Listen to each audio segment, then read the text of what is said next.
Archaeology Porn.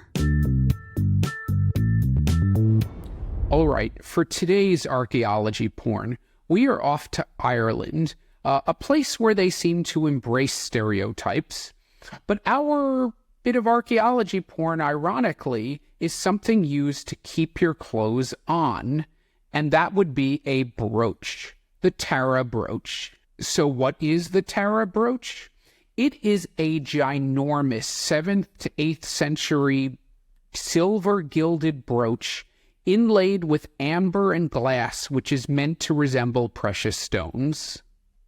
It's covered with impossibly intricate filigree work, featuring designs like Celtic motifs, very, very snake-like scrollwork, animal imagery, and this is on both sides, even the back, which no one would have seen, as that hoop is 8.7 centimeters or 3.4 inches in diameter, and the pin is more than a foot long, 32 centimeters. It is ridiculously oversized for its function. In fact, as it weighs about a quarter of a kilo or more than half a pound, it's difficult to imagine how, far from holding your clothes on, it wouldn't pull them right off. Clearly, that size of a bauble is meant to convey a message. And actually, in this day and age, the idea of a brooch containing a message, well, that's not exactly unheard of. I have a former professor, actually, who was quite well known for speaking through her brooches.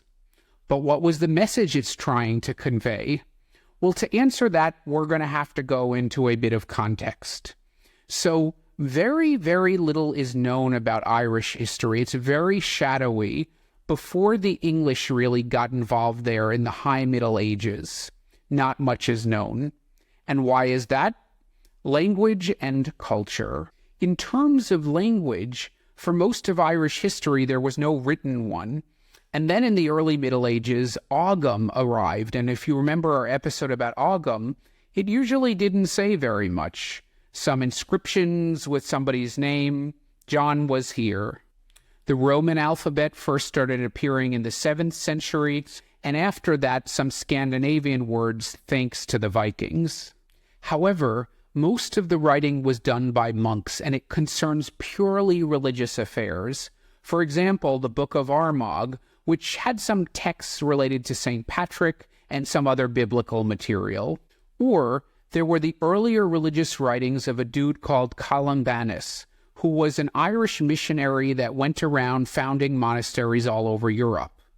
But after him, it wasn't until the High Middle Ages that the next major text came about. So, the early medieval period in Ireland is really something of a black box, even more so than in Britain. Why? Well, with Britain, we did actually have writings by the ancient Greeks. That's actually where Britain got its name. And then, of course, the Roman colonization. So there at least was some tradition of literacy in Britain in the early Middle Ages, as well as some earlier accounts from outside visitors.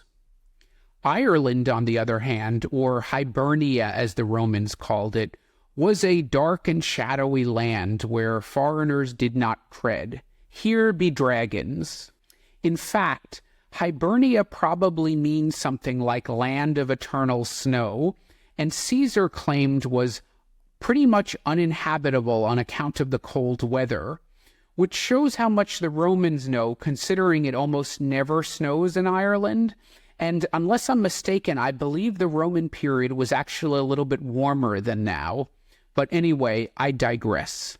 However, we do know Ireland was not totally isolated. How? Well, first, there are some archaeological finds indicating trade with the Romans and others. But also think about St. Patrick. Remember, he was British, not Irish. And he was actually not the first, but the second bishop of Ireland. The first was a dude called Palladius. So there were Christians there already. And remember how St. Patrick first came to Ireland. He was kidnapped and brought there as a slave. And that was actually Ireland's main participation in the global economy at that time, as a slave-trading society. Now, shortly thereafter, Ireland's other major export became monks and monasteries, and they went to places as far-flung as Iceland. And they founded some pretty kick-ass monasteries, like Luke Skywalker's house, for example, on Skellig Michael.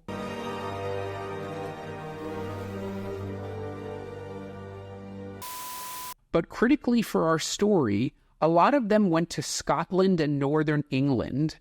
And in fact, the very word Scotland derives from the Scoti, who were a group of Gaelic people that migrated across the Irish Sea from Ireland to found the kingdom of Dalriada in the 5th or 6th century. And there they had a heavy influence on Christianity in Scotland and in northern England. And for this reason, the church there took on sort of special characteristics and became known as the Celtic Church. In fact, it was Irish monks that founded some of the most important monasteries in all of Britain in that region. For example, Iona, which was founded by St. Columba, and there was also Lindisfarne, which was founded by St. Aidan, both Irish monks. Why are you telling me all this? It's plot exposition. It has to go somewhere. Anyway. Because it was in these monasteries that an incredibly intricate style of art was born, which melded sort of Celtic art and Anglo-Saxon. And this, in a sense, united these lands, which were actually divided. Anglo-Saxon England with the Celtic lands of Ireland, Wales, Scotland, etc. It was a kind of an art that bound them together. You see this in the precious little bit of writing that survives from this time, like the impossibly detailed illuminated manuscripts of the Book of Kells and the Lindisfarne Gospels, with their florid lettering, their animal motifs, and their twirly-whirlies covering the pages. And we get metalwork, too, like the Sutton Hoo helmet with its hidden dragon, or the Ardagh chalice with its intricate filigree work. So this is the point why I'm telling you all of this. Because all of these features are present in the Tara Brooch, we know it came from this time and place, the 7th or 8th century, and in Ireland. Now, what would it represent and for whom? Well, the Tara brooch is a variation on a penannular brooch, which was a very common form of dress accessory in early medieval Britain and Ireland, which was actually an adaptation of a Roman dress accessory used to fasten clothing like a cloak. However, it's called pseudo-penannular because the loop is actually totally closed. It doesn't have a gap like these do. And as ridiculously enormous as it is, we do know that it had a practical purpose. It was made to be worn. And how do we know this? Well, a few design features. First, even though the reverse side is decorated, even though no one would have seen it, it lacks filigree, which, if you recall, is made out of wire, gold or silver wire, and that actually would have snagged on clothing, so it makes sense that the underside is not decorated in this way. Also, it has this woven silver chain and pin, which were actually meant to secure the thing, so to prevent it from falling off. And of course, those were decorated very intricately as well, with animal heads and even 2 small glass human heads. And from artistic depictions and just, well, common sense, we know that people wore gaudy-ass shit like this to impress. Check out this mosaic of the Emperor Justinian, who was head of the Byzantine Empire. And we know that this was a major source of style, all sorts of styles from coins to dress accessories for Britain and Ireland. And it's known that Byzantine traders did actually make it this far. So who in Ireland would have required such a brooch? Remember, history is scanty, and Ireland did have a rich bardic tradition, oral history, as did Wales. But the British in later centuries, with their relentless campaign of cultural genocide, they took care of that, and few of these stories survive. And even the ones that do are very, very convoluted and difficult to interpret, featuring all sorts of mythical goings-on, monsters, etc. So that's very difficult to parse.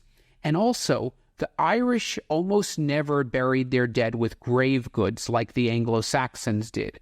And that's such an important source of knowledge about early Anglo-Saxon culture.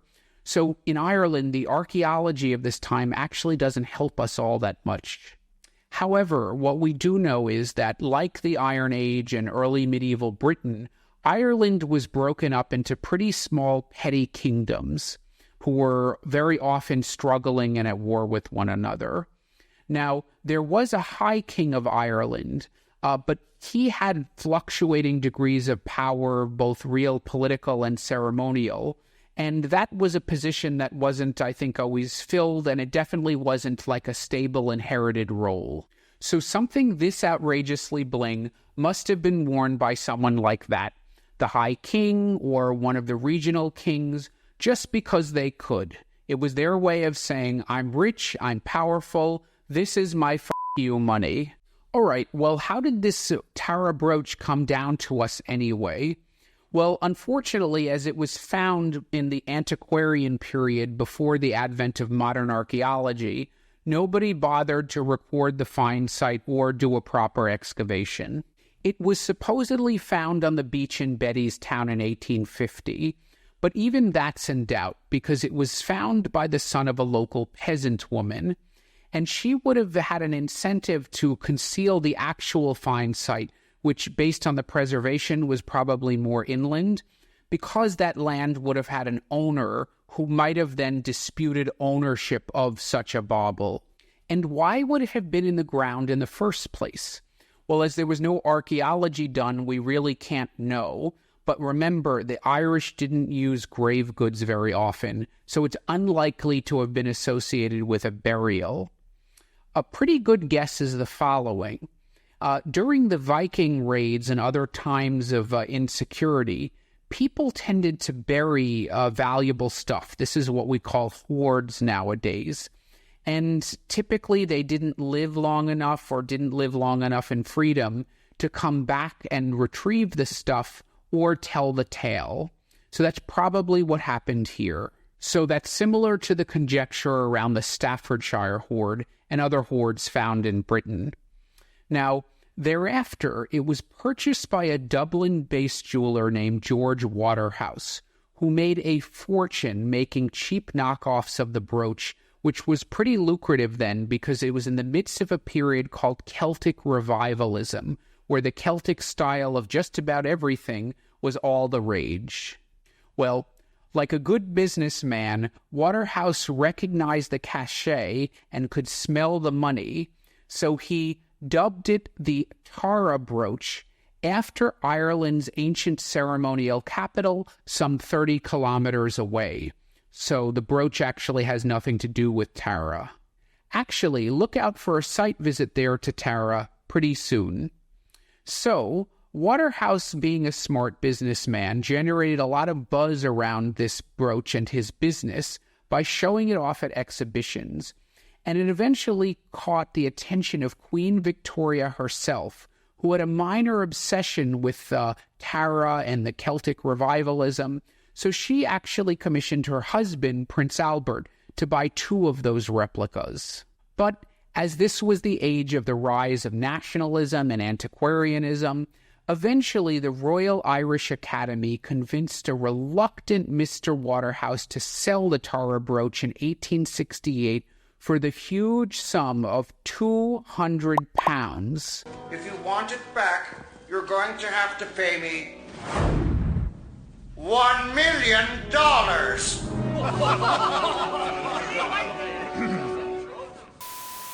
Yeah, you heard that right.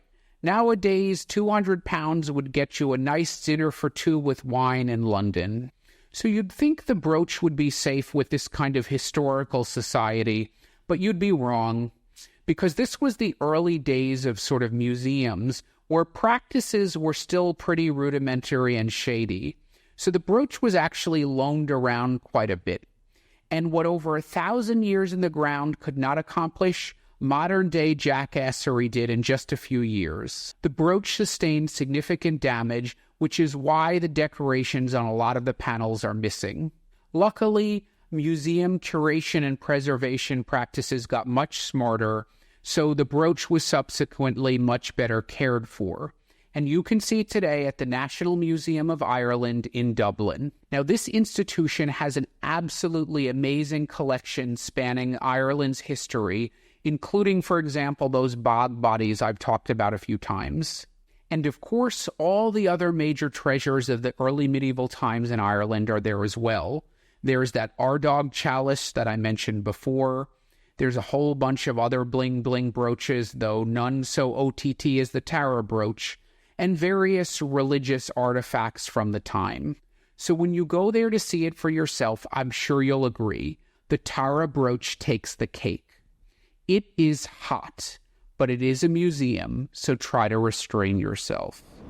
Hey, if you like what you heard, give me that thumbs up below, hit that bell to subscribe, or if you want to support more independent archaeology content, consider contributing to my Patreon, where you can enjoy some exclusive members-only benefits and other goodies. Until the next dig.